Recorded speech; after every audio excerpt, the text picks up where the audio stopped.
So assalamu alaikum viewers. Today I am going to discuss about Le Chatelier's principle. So this is most important for all of the industrial people. Not only the industrial people, this is most important for all of the students which students are studying on the science group. So today I will try to explain about Le Chatelier's principle. Le Chatelier's principle especially are using on the ammonia plant. So today I will explain step by step all of the details about Le Chatelier's principle.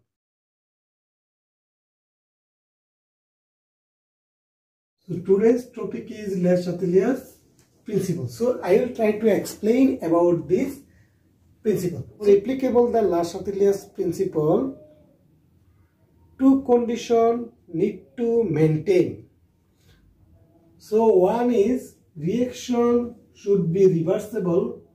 If reaction reversible, reaction should be reversible. If reaction reversible, that time this Le Chatelier's principle will be applicable. Another rules, this reaction will be equilibrium. This reaction will be equilibrium. These two rules need to maintain. These two conditions need to maintain. One is this reversible reaction. If reaction reversible, that time Le Chatelier's principle will be applicable. Another one, if this reaction is equilibrium, that time possible to apply Le Chatelier's principle. So now I am giving some example, so it will be easier to you. You think in the ammonia plant, for producing ammonia required nitrogen and hydrogen. This nitrogen and hydrogen react and it will create reversible reaction and it will create 2 mole ammonia. That's a 3 mole hydrogen. If nitrogen and hydrogen react, that time it will create 2 mole ammonia. So this is reversible reaction. If reversible reaction, that time possible to apply Le Chatelier's principle. So I hope you understand. Another reaction I can also give you. If calcium carbonate, calcium oxide, carbon dioxide. But this reaction, if you want to take this reversible reaction, must be this reaction need to happening in closed vessel. This is possible only for closed circle. Closed circle. If this vessel closed, that time possible to create this reversible reaction.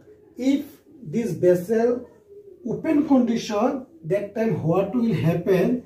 This calcium carbonate react and create calcium oxide, but this carbon dioxide will be out from the vessel. That time not possible to reversible reaction, because carbon dioxide will be out, only calcium oxide will be present. That's why not possible to again creating calcium carbonate. So this reaction only possible on closed vessel. If vessel closed, that time if vessel closed and calcium carbonate, we give heat on the calcium carbonate.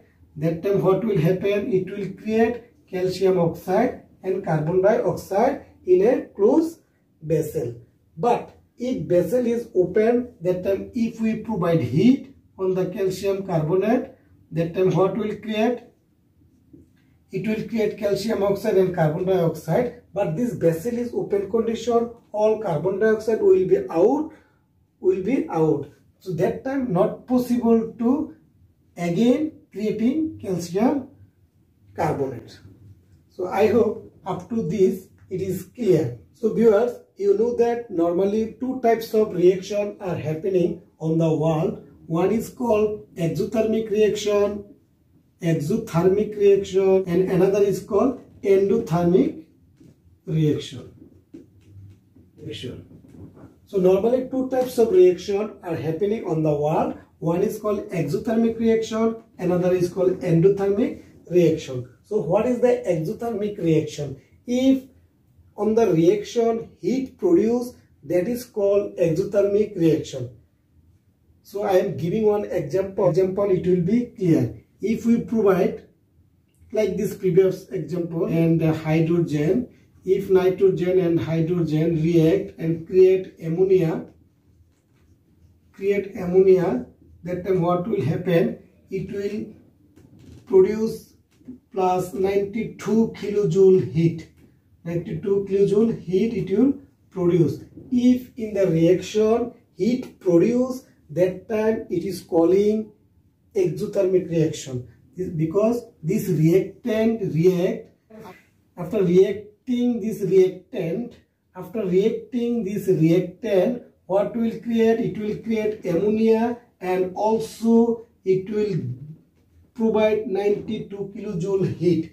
If on the reaction heat produced, that time that reaction is called the exothermic reaction. If on the reaction heat not produced, heat losses, that time it is calling the endothermic reaction. So I am giving another example like this previous example. If calcium carbonate, if we not provide heat, that time not possible to create calcium oxide and carbon dioxide. So this calcium oxide and carbon dioxide possible to create only if we provided heat. If we provided heat, that time this reaction will happen. So this is the endothermic reactions. Another example, if nitrogen react with oxygen, that time what will create? It will create 2 mole nitrogen oxide. So this is the reversible reaction. Now this side is temperature minus 180 kilojoule. After reaction this reactant, what will happen? This side, this product will create 2 mole nitrogen oxide and heat losses 180 kilojoule. So this types of reaction is called endothermic reaction. In this endothermic reaction, for producing more product, need to give heat, we need to provide heat on the reactant side. If reactant side more heat provide, that time what will happen? That time only possible to increase the production. So this is the endothermic reaction, and that is the exothermic reaction. So I hope you are clear about endothermic reaction and the exothermic reaction. So in my next class I will explain effect of Le Chatelier's principle. So viewers, watch my next videos.